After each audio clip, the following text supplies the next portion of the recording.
Hello guys, ప్రేమ అంటే అనే స్టోరీలోనికి తిరిగి మరలా స్వాగతం. మరి ఎపిసోడ్ నెంబర్ 4లోనికి ఎంటర్ అయిపోదామా? ఎపిసోడ్ నెంబర్ 4లోకి ఎంటర్ అయ్యే ముందు ప్లీజ్ మన ఛానల్ని దయచేసి లైక్ చేయండి, షేర్ చేయండి, సబ్స్క్రైబ్ చేయండి అండ్ కామెంట్ కూడా చేయండి. మరి మన స్టోరీలోనికి ఎంటర్ అయిపోదామా?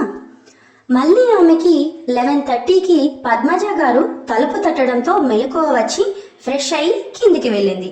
ఈరోజు ఏదో ఫెస్టివల్ వంట, ఎట్టి పరిస్థితుల్లోనూ నువ్వే చేస్తాను అన్నావు, కానీ లేట్ అవుతుంది అని నేను లంచ్ ప్రిపేర్ చేసేసాను, డిన్నర్ నువ్వే చేయాలి అన్నారు పద్మజ గారు. తల్లి తండ్రి కన్నా ఎక్కువ ప్రేమను పంచుతున్న అత్తగారిని చూస్తూ అలాగే అని అందరూ లంచ్ చేస్తూ ఉండగా, అవును ఇంతకీ ఈరోజు ఏ ఫెస్టివల్ అన్నావు అన్నారు పద్మజ గారు. ఈరోజు రంజాన్ అత్తమ్మా అన్నది. అవునా అని పద్మజ గారు అంటే, మాకు ఈ పండగలు ఒకటే తక్కువ, అయినా ఆ పండగ మనం చేసుకోవడం ఏంటి అంటూ అన్నారు ధీర వాళ్ళ నానమ్మ. మాది స్వచ్ఛమైన పల్లెటూరు, అక్కడ ఎవరు ఏ మతం అని ఉండదు. రంజాన్ వస్తే మా బషీర్ బాబాయ్ బిర్యానీ, షీర్ కుర్మా చేసి మా ఊరంతా భోజనాలు పెడతారు. క్రిస్మస్ వస్తే మా థామస్ అంకుల్ అందరికీ కేక్ పార్టీ ఇస్తారు. అలాగే సంక్రాంతి పండుగ వస్తే మేమందరం కలిసి పాత పాడుబడిన ఎందుకు పనికి రాకుండా ఉన్న వాటిని భోగిమంటల్లో వేసి పరమాన్నం వండుకొని తింటాం. మాకు మనిషికి మనిషే తోడు, సాటి మనిషికి కష్టం వస్తే ఊరంతా ఒక్కటిగా ఉంటాము అంటూ ఓరగా ధీర వాళ్ళ నాన్నమ్మను చూసింది. అప్పుడు తను ఇచ్చిన సమాధానంకి ప్రమోద్ గారు, పద్మజ గారు ఒకరిని ఒకరు చూసుకొని నవ్వుకున్నారు. అందరి భోజనాలు అయిపోయాక ఇంకా ఆమె సాయంత్రం వంటల్లోకి కావలసిన లిస్ట్ అంతా తయారు చేసి వాళ్ళ ఇంట్లో ఎప్పటి నుంచో పనిచేస్తున్నటువంటి మేట్స్ అందరికీ బోనస్ ఇప్పించింది. అందులో కొంతమంది ముస్లిమ్స్ ఉంటే వాళ్లకు ఆ రోజు సెలవు ఇప్పించి వాళ్ళ కుటుంబంతో కలిసి ఎంజాయ్ చేయమంటూ వాళ్ళందరికీ బట్టలు కొనుక్కోవడానికి డబ్బులు ప్రత్యేకంగా ఇప్పించారు ప్రమోద్ గారు అండ్ పద్మజ గారు. ఎప్పుడు జరగని ఒక వేడుక ఫస్ట్ టైం ఆ ఇంట్లో జరుగుతుండడంతో అక్కడ ఏళ్ల తరబడి పనిచేస్తున్న ప్రతి ఒక్క వర్కర్ కూడా చాలా హ్యాపీగా ఫీల్ అయ్యారు. అంతేకాకుండా అమ్మాయి గారు వచ్చారా, అందరినీ చక్కగా చూసుకుంటున్నారు, అమ్మాయి గారిది చాలా మంచి మనసు అనుకుంటూ అందరూ వెళ్ళిపోయారు. తర్వాత తను వాళ్ళ ఊర్లో ఎప్పుడు చేసుకునేలాగా ఆ రంజాన్ స్పెషల్ చికెన్ దమ్ బిర్యానీ, ఇంకా షీర్ కుర్మా, అలాగే halwa, chicken joint biryani, mutton కర్రీతో మొత్తం డైనింగ్ టేబుల్ నింపేసింది. కరెక్ట్గా సాయంత్రం అవుతుండగా అన్ని వంటలు అయిపోయి అందరూ ఫ్రెష్ అయి వచ్చారు. అమ్మ ఈరోజు స్మెల్కే ఆకలేస్తుందంటూ అందరూ డైనింగ్ టేబుల్ దగ్గరికి చేరారు. అంతే అనుకోకుండా ఎప్పుడూ లేని ఒక వింత జరిగినట్టు ఆ ఇంట్లో ఫస్ట్ టైం ధీర 8ంటికల్లా ఇంటికి వచ్చేశాడు. వెంటనే పద్మజ గారు వాళ్ళ ఆయన గారు అయిన ప్రమోద్ గారి దగ్గరకు వెళ్ళి, ఎప్పుడూ లేని 8వ వింత అన్నారు. నెమ్మదిగా ఇలాంటి వింతలు జరుగుతాయని ఇదంతా ప్లాన్ చేశాను, ఏం కంగారు పడకు, వాడంతా మారతాడు, వాడికి పట్టిన ఆ ప్రణవి దయ్యం వదులుతుంది, ఏం జరిగినా మంచి కోసమే చూసావా, 2 రోజులకే గాలి మళ్ళింది ఇంటి వైపు, ఇంకా మన కోడలు చేతి వంట తింటే మళ్ళీ వాడు ఇంటిని వదులుతాడా ఏంటి అనుకుంటూ ఇద్దరు నవ్వుకున్నారు. ఏమీ తెలియనట్టుగా ధీర రాగానే పద్మజ గారు ఎదురెళ్ళి, నాన్న రారా డిన్నర్ చేద్దాం, అందరం కలిసి తిందాం అన్నారు. నాకేం వద్దు, ఆకలిగా లేదు అన్నాడు.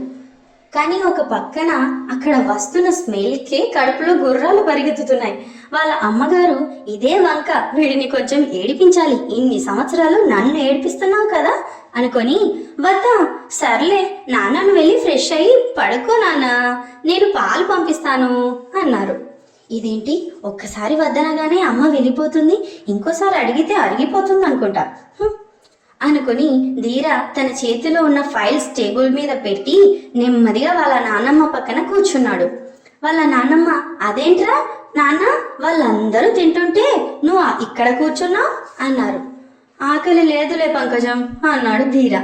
ఇంకా నయం, వాళ్ళు వండుకొని వాళ్ళే తినేస్తారా ఏంటి, ఇది మన ఆస్తి, నువ్వు ఏకైక వారసుడివి, నువ్వు తినాల్సిందే పద అని చెప్పి ఆవిడ బలవంతంగా ధీర చేయి పట్టుకొని తీసుకొచ్చారు. ధీరకి కూడా మనసులో కావాల్సింది అదే, కానీ పైకి మాత్రం ఏమీ మాట్లాడకుండా వాళ్ళ నాన్నమ్మ బలవంతం మీద వచ్చినట్లుగా వచ్చి హ్యాండ్స్ వాష్ చేసుకుని డైనింగ్ టేబుల్ దగ్గర కూర్చున్నాడు.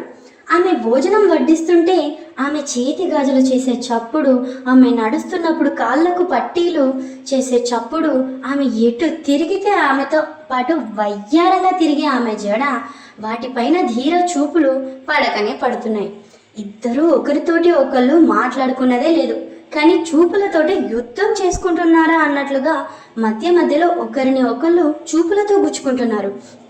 అంతే, భోజనం తిన్న ప్రతి ఒక్కరు కూడా అబ్బా ఇంత అద్భుతమైన బిర్యానీ ఎప్పుడు తినలేదు వదినా అంటూ మధు ఒక పక్కన అండ్ పద్మజ గారు ప్రమోద్ గారు మరొక పక్కన పొగడ్తల వర్షంలో ముంచేశారు. ఒక్క ధీర తప్ప. తను మాత్రం ఒక్క మాట కూడా మాట్లాడకుండా సైలెంట్గా తినేసి లెగిసి వెళ్ళు సింక్లో చేయి కడుక్కొని పైకి వెళ్ళిపోయాడు. కొడుకు కోడల్ని ఒక్క మాట కూడా పొగడకపోయేసరికి ఆమె మనసు నొచ్చుకుంటుందేమో అని పద్మజ గారు నెమ్మదిగా వచ్చి, వాడెప్పుడు ఇంతేనమ్మా, నేను వంట చేసినా ఎప్పుడు బాగుంది అని చెప్పడు అన్నారు. పర్లేదు అత్తమ్మ, ఆయన ఏమీ చెప్పకుండా మొత్తం ప్లేట్ అంతా ఖాళీ చేసినప్పుడే నాకు అర్థమైంది ఆయనకు చాలా నచ్చిందని.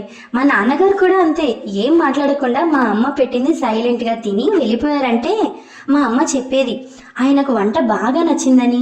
లేదు ప్లేట్లో ఏదైనా కొంచెం వదిలేసినా, వద్దు అంటూ చేయి అడ్డం పెట్టినా అప్పుడు ఆయనకు నచ్చలేదు అని మేము అర్థం చేసుకుంటాం. సో నాకు ఇప్పుడు ఏమీ బాధగా లేదు, ఆయనకు చాలా నచ్చిందని నాకు అర్థమైంది అంది ఆ అమ్మాయి. తర్వాత సరే అమ్మా, నువ్వు కూడా కూర్చో, భోజనం చేద్దువు కానీ అంటూ పద్మజ గారు ఆమెని కోడల్లా కాకుండా కూతుర్లా కూర్చోబెట్టి తనకు వడ్డించడానికి వేరే ప్లేట్ పెడుతుంటే, వద్దు అత్తమ్మ, నేను ఆయన ప్లేట్లోనే తింటాను.